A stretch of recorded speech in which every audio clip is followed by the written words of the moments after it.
Nice pen, by the way. I always respect a nice pen. All right. I have thoughts about today.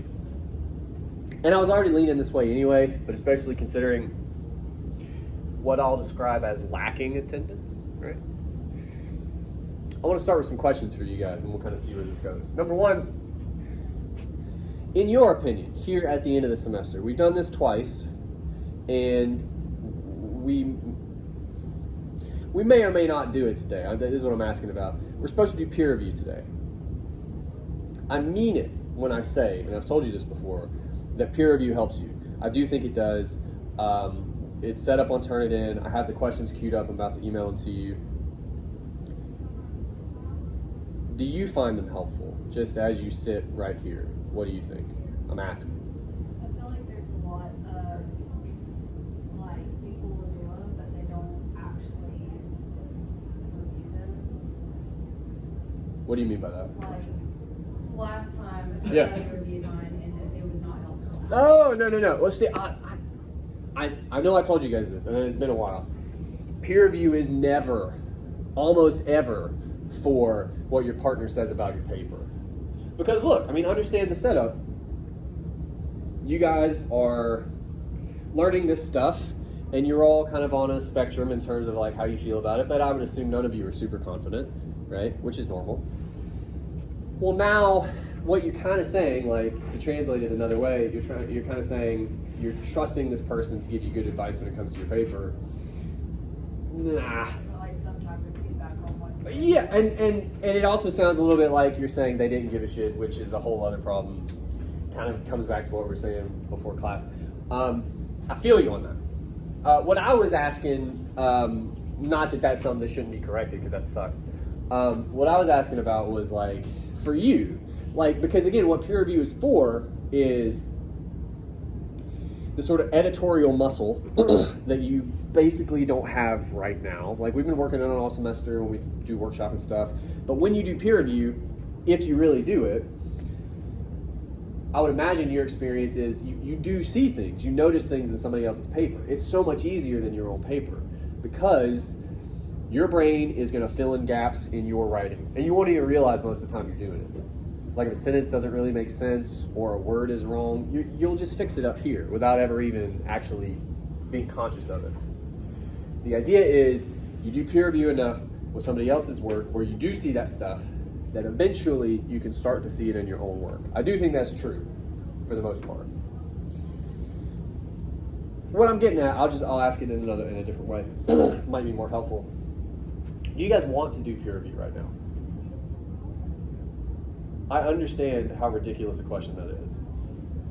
Yeah, but maybe not spend too much time on it. Okay. Yeah. I like 30 minutes. Okay. Well, here's what I'm thinking. First of all, the usual spiel, but I can do it quicker. If you turn in a rough draft, and I didn't check right before class, but it wasn't great this morning. If you've turned in a rough draft, turn it in will automatically give you somebody else's paper. Now, again, I don't know how deep that pool is right now of potential papers it could give you, so I don't know how this is going to go, but that's a thing. If not, you will not be able to do the peer review on Turnitin because that's how that works. I'm about to send everybody the questions. You can switch with somebody, use those questions to perform the peer review kind of the old-fashioned way, okay? If you don't want to do any of that, which I do understand, I would tell you this, the questions I'm about to send you, you could also just apply to your own work, okay? I think that's super beneficial too. I happen to think the best way is to first peer review somebody else's and then immediately go to your own and do that. If you do none of that, my recommendation would be this. Just work a little bit. Just a little bit. It's mostly quiet. They're pretty quiet over there. Just get some work done here. Work that you would not get done at home because you have other stuff going on, you have distractions, you have everything else. You have things you'd rather be doing. Get some work done here. No matter where you're at in the paper process. I know some of you maybe aren't even to the writing a lot of stuff stage. Some of you, unfortunately, maybe have to do a little bit of research. Do research. do a thing you're gonna have to do regardless. Do it here for a little bit. And if we have questions at some point, I'm gonna try to save some time toward the end. We'll have like questions as a class and all that. But just be respectful of each other. It'll be kind of easier because there's nobody here. And get some work done. I'm gonna send you the peer review questions. We're gonna go. What you don't want, whether it's Galileo or Google, are sources that aren't making arguments, that don't have ideas. And those are easier to find on Google, okay? So for instance, Brehan is a popular source, but he is making arguments about the movie, right? Some of them are funny, like he says McClane is an asshole, you know. But also, if you translate that, what's he really saying? All the stuff we talked about in class, McClane is uncomfortable, mostly with like the opportunities that his wife has and what that means for him when it comes to power dynamics. Like he's implying that argument when he says McClane is an asshole. He just says it that way because it's a popular source. Do you see what I'm saying? So if you can find articles that make arguments, they are 97% of the time completely fair game. You can use them. What you can't use, and you will find this, especially looking up a movie, are articles that don't make arguments, like BuzzFeed articles that are just like 10 times John McClane, blah, you know, or what I would call frivolous arguments, like is Die Hard a Christmas movie, right? And again, we talked about that specifically. That argument in and of itself isn't really valid for this paper, but if you can use that argument to think about other elements of the film, like I used it when I told you guys about it to end up talking about marriage and family and again power structure and all that stuff, then it's fine, right? You always want to try to get into the kinds of discussions, the kinds of arguments we have in class. Does that make sense? Yeah, it's unfortunate. If you type in Die Hard argument into Google, it's literally the first page is Die Hard Christmas movie, yes or no. Well, but again, some of those might have more to them.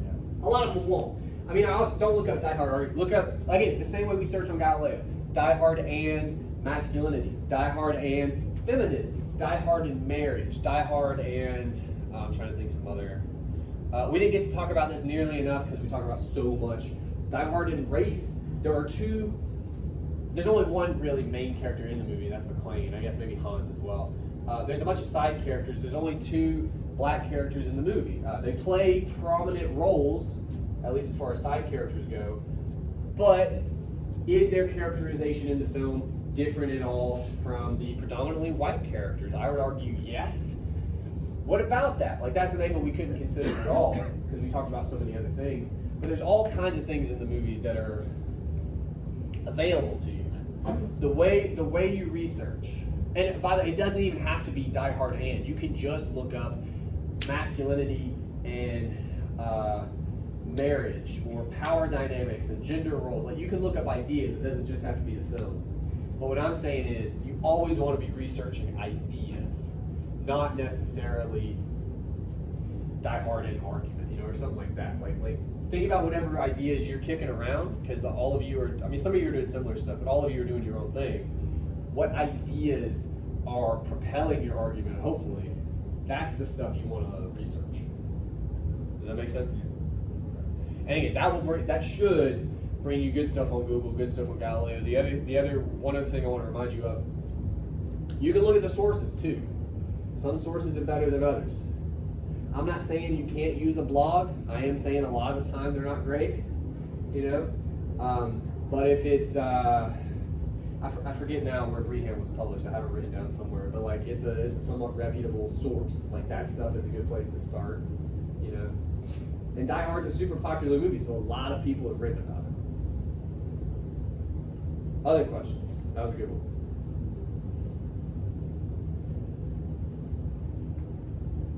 AVClub.com, is that what you... That's a good one.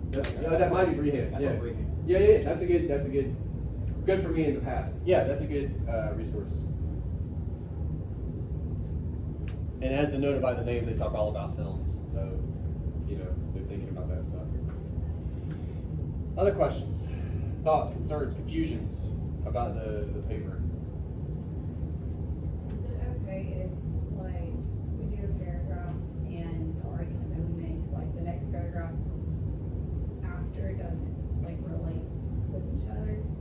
it can. Like if it doesn't, Yeah, what are you describing for me? like, one of my photographs is talking about, like dehumanization and everything. Yeah. And about Carl and that whole scene, and then the next one, it goes into the part where Holly is being held hostage, and,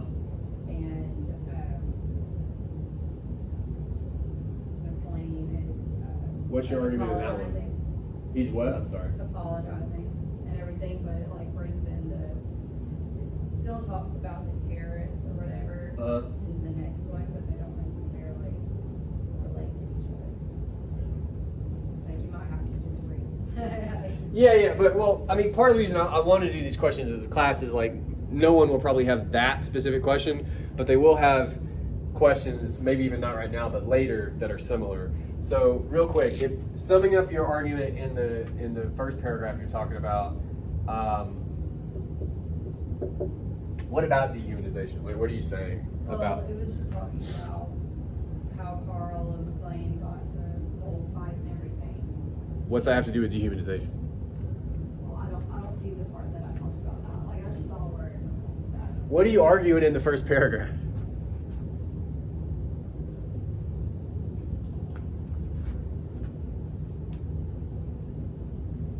It's just talking about McLean not being a hero and everything, and how the Like- villain is. I don't know. Like I don't know how to answer your question. All right. It sounds like, in some respects, you're doing the fight scene between Carl and McLean. McLean is not the typical hero according to standards of the day, Yeah. and Carl is more typical. Yeah. All right. It sounds, at least a little bit right now, like you may not have, at least given what you're telling us, a fully formed argument about that. Here's the trick, and this is important for everybody. You're very close. What are you most interested in? I can't name that specifically without reading it, but given what you've told us, it sounds like in some respects you're very focused on the fact, and this is a fact, right? You could point to the movie and no one would disagree. Carl is more physically imposing than McLean. Like he just is. He's bigger and all that stuff, okay? So something to do with this is what your argument is.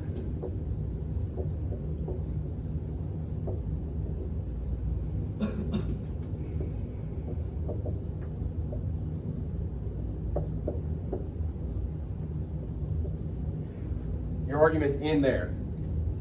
And obviously, McLean doesn't meet these physical requirements. Okay. And yet he still wins, so that seems like something you got to think about. So then the question is, half of our argument is saying this is no longer the case. The other half is,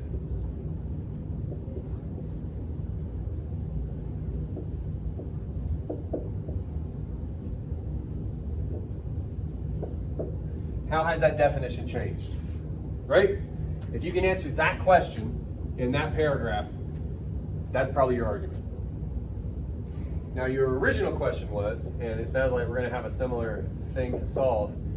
What's your argument in the second paragraph? What are you talking about and what are you trying to say about it? By the way, this is what all of you should do with your papers. Go ahead. So one thing that I found was the quote that he said about Who? McLean wanting Okay. to apologize to Holly for not being there. Right. And I went and related that to the pulling shards of glass out of his feet because that's something that's hard to do, like apologizing to somebody. For Well, he is doing them at the same time as well. Yeah. Okay. So I used that. Like, Okay. To relate to him not being there in the marriage and pulling shards of glass, like they both have to apologize in a sense to help make their relationship better. To heal. Yeah. All right. So you're making a metaphor here. To heal your feet, if you've walked on broken glass, you first have to do the super awful fucking thing of taking the glass out. You have to get better. And you're saying similarly, to get better with his marriage, the first thing he's got to do is apologize to his wife. And since he realized that he has been in the wrong Yeah, he's got to do the hard thing, the painful thing. Maybe. I mean, yeah, I hadn't considered that. I mean, that's interesting. Okay, so we're starting from a place of where McClane is early in the movie, because this is early-ish in the movie. You could argue this is like part of his transition, right? The guy we meet at the beginning, the guy that Brienne calls an asshole, you don't get the impression he would probably make that apology, right? So for that guy, making this apology is hard, right? We understand why pulling glass out of your feet is hard. You don't have to spend a lot of time on that. That's pretty clear, okay? First question is, why is that hard? Why is it hard for that guy to apologize to his wife and mean it? Because he means this, right? That's pretty clear. Do you have thoughts on that? Why it's hard for him to apologize? What about the rest of you? Real quick. The guy McClane is at the beginning of the movie, right? We've talked about it a lot. Why is it hard for that guy to apologize to Holly, to say, the one thing you never heard me say was I'm sorry, or something like that? It's like showing weakness, I guess. Yeah. As most women say, men can't admit when they're wrong. You know, that's kind of why. Well, and he says that, right? The one thing you never heard me say was I'm sorry. Like, he's saying, the one thing you never heard me say was I'm wrong. Like, I fucked up. And he's admitting that he's wrong, which is, you could for sure argue, is admitting weakness, right? Making yourself vulnerable, specifically, well, sort of to his wife by proxy, because Al's involved, because he's telling Al, which is a whole other layer. But all right, so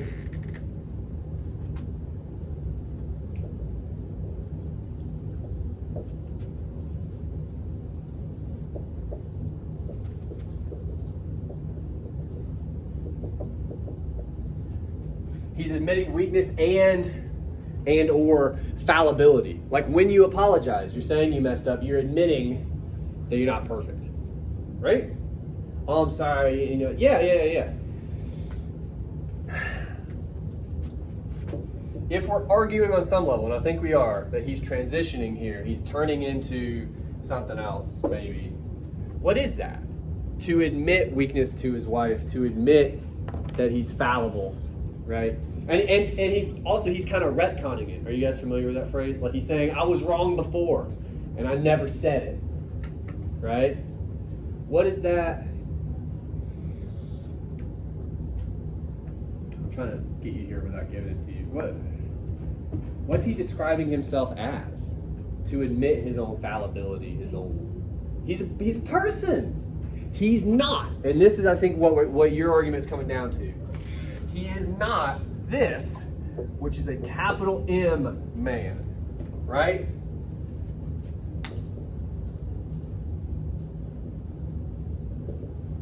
This is being a person.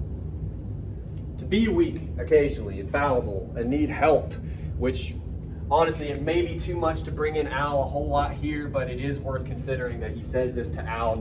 He literally cannot say it to his wife because he has no way of communicating with her, right? But he's trusting Al to give her this message because he's pretty sure he's gonna die, right? And it's important to him that she know that he's that. To me, there's a ready-made transition between those two ideas. How has the definition of a hero changed? He doesn't look like Carl anymore. He looks more like McClane. McClane looks more like a human being. Like, looks, you're saying physically in this first paragraph. In the second paragraph, we're like, well, the human beingness doesn't stop with physical stature, right? He's also mentally, emotionally more of a person, right? And we see how that plays out here. The trick always, and I know I say this a lot, I'll say it again, get specific. The more you drill down, the more specific you get. Here, we got here by thinking about not how the film is different from other movies. That's part of our argument, but our argument lies in the movie itself. the fact that if you put Carl next to probably anybody in this room, just about, except maybe for Jaden, you're kind of a big guy, all of us would go, God damn, Carl would hit his head, I'm pretty sure. Do you know what I'm saying? Like, he's physically imposing. Start with the movie. What argument does that give you when you remember that he's the villain, McClane's the hero, and McClane wins, right? That's where your argument is. Same thing here. When you go to his quotation, that seems like what you're most interested in. What is he literally saying? But then figuratively, what does it mean? Trevor was real quick with, he's admitting weakness. That's a big deal for this guy at that point in the movie, right? And you were quick with, I'm pretty sure you said it, but he's a human being. Like, that's your argument. And it's weird, by the way, that would be an argument worth making. But it kind of is in 1988, that this is our hero, right? That's what you got to be doing. And I'm talking to you, but I'm talking to all of you. Like, that's what you got to be doing in the paper, okay? Cool. Other questions? Those were good. Yes, ma'am. Okay, so I'm just like a little like uneasy about Sure. my body paragraphs because Okay. I feel like is it possible to make the same, not verbatim same argument each body, but technically it feels like I'm making the same argument twice, just using like different quotes and explaining it differently. Well, I have two answers to that. One, a teacher told me a long time ago in a comp class, it's okay to be repetitive. It's not okay to be redundant. The difference is you can repeat yourself a little bit. You can. That's actually a really old technique when it comes to argument. Being redundant is if you have made your point to such an extent that we don't need to know any more about it, like we're good on that, it would be redundant to make the point again. That's the difference. Now I'm going to ask you, actually, first question, what time is it? 12:05. Woo! In unison, basically. That was weird. Just like we did with Kara, real quick, you're giving us 2 paragraphs, it sounds like. Mm-hmm. What's your argument in the first paragraph? Okay, so for the first one,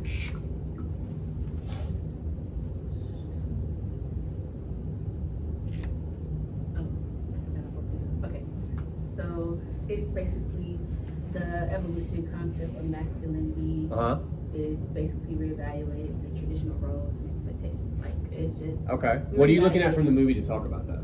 for that paragraph. Yeah. I talk about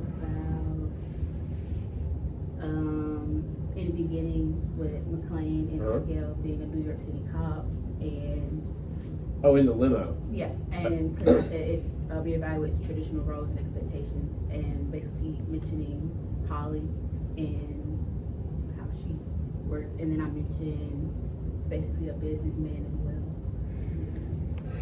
well. Okay.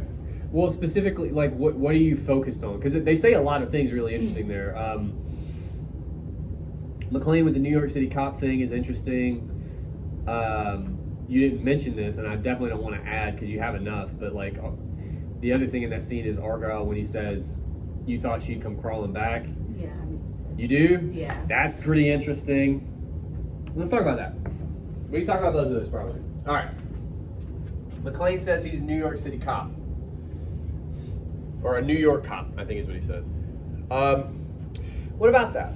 Why does he say that, first of all? I'm a New York cop. I got a 6-month backlog or whatever the fuck he says. I can't just pick up and go back. Can't pick up and go that easy, he says.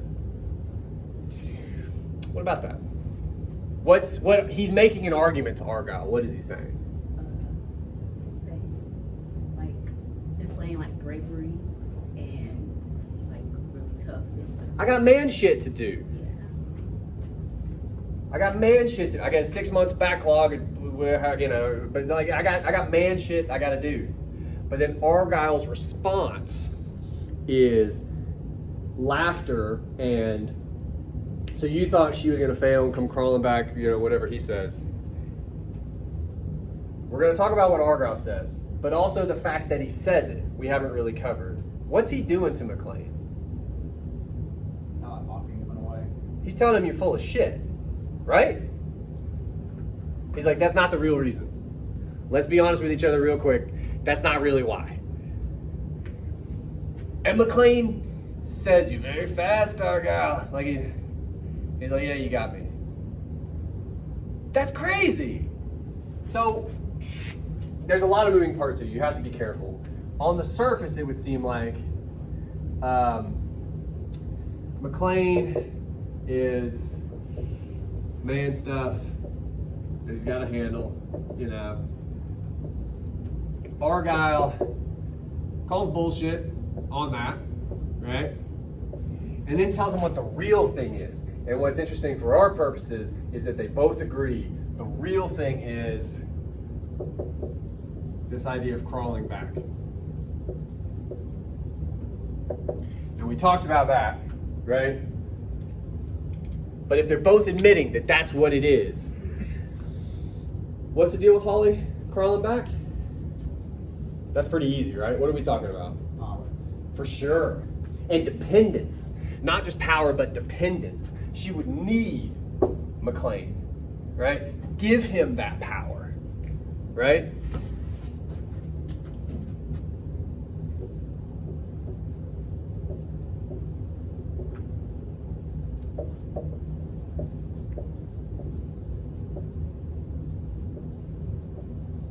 The same kind of power you have over your dog or your cat. They're happy to see you when you get home. Yeah, because you know where the food comes from. If you stop showing up, they die. That's fucking power. Right? It is. It is. My cats love me. It's like I clean up their shit and I feed them. Yeah, they love me. I'm God. Anyway, real quick, I know we're almost out of time. This is your argument here. It's not just gender roles, masculinity, femininity. It's this guy who would say that this is what he wants. That's, if we're gonna say old school masculinity in your paper, this is how it gets defined in that paragraph. Power derived from dependence. He doesn't just want power, this is how he wants it. That's pretty gross. That's a paragraph. What's your second paragraph real quick? And then the second one is basically, I put McClane serves as an example of evolution of masculinity, and this one that I really is trying to push out this. So it changes. Yeah. What do you focus on? Like, what's your And evidence? this one, like the quote I'm most focused on is at the end, when she said she heard me say I love you 1,000 times, and she never heard me say I'm sorry. Oh, just like Kara's deal. Yeah. Yeah. Okay, well, And I feel like I'm just repeating, like. kind you of- might be, but the reason you repeat is because you're not getting specific enough. Okay? Like, all this is in your paper, but I'm worried it's not in your paper right now. Do you see what I'm saying? Get specific, you can get here. You can get here. Same deal with, there's other places you could go, but for the sake of time, I'm going to say, we talked about Kara's second paragraph. It would also fit here. If this is where he starts, and you're arguing he's going to transition in the second paragraph to a less awful guy, aren't you kind of in some ways arguing, and you might be as well, Kara, but something about, he's almost like,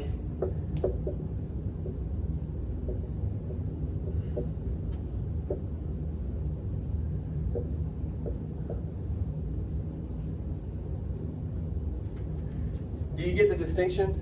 Like, what's the one thing we all know about stereotypes, right? Like, why aren't you supposed to exist in the world spouting a bunch of stereotypical shit? Why not? This might not always be true.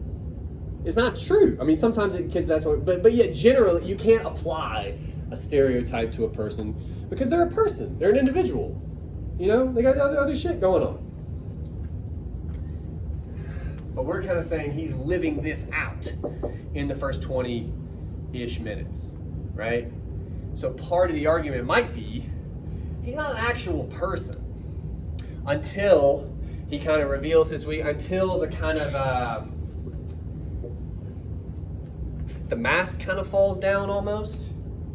Because isn't that part of the thing early in the movie too? He don't want to talk to anybody, even Argyle, who kind of makes him laugh a little bit. He tries to shut the conversation down, to not talk to him, because he's doing that. But once he's vulnerable to Al, and kind of is starting to admit things, we see more of who he actually is. He's more of an actual person. So part of your thesis might be something about how performing this masculinity hides, disguises, gets in the way of his humanity, right? Last point I'll make, and then I know it's about time to let you guys go. Take it all the way back to old men playing basketball. That speaker, with the questions he has about those old men, do they still make love to their wives? And we had a lot of fun there. That's the only thing we really know about that guy. Do you picture that as a person who would ask that?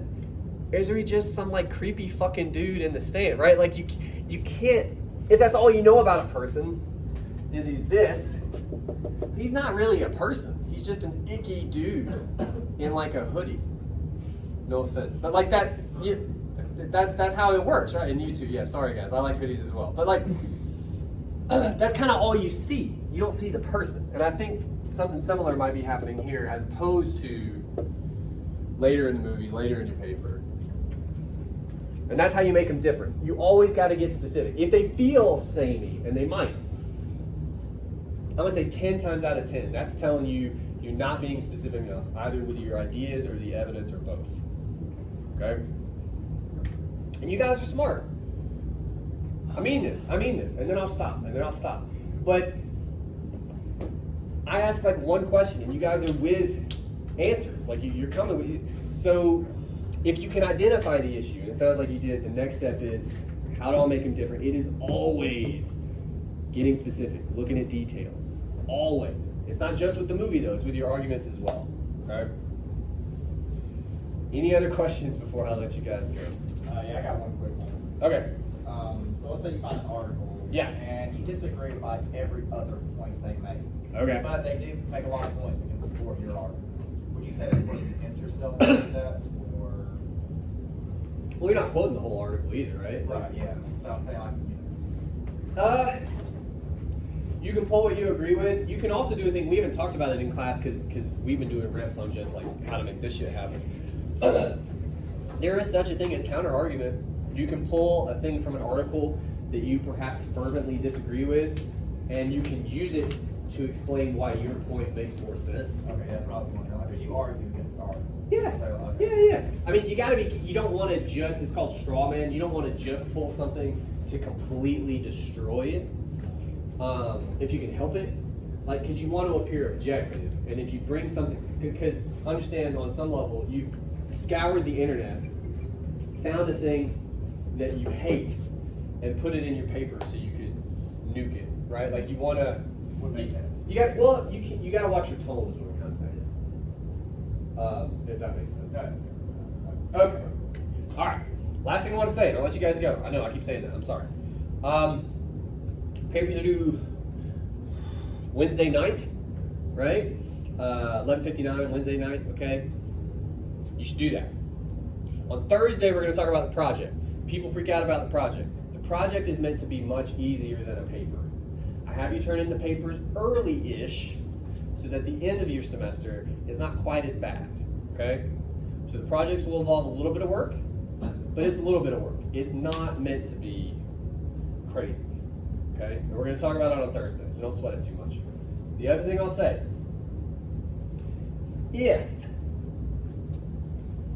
if you can't get your paper in Wednesday night, I'll give you an extension until Friday night, okay? I still think you should try Wednesday. I think it would be good for you. But you can also have until Friday night, because to be quite honest, I'm not going to get a chance to look at it before then anyway. Sound good? Outstanding. I'll see you Thursday. Thank you guys.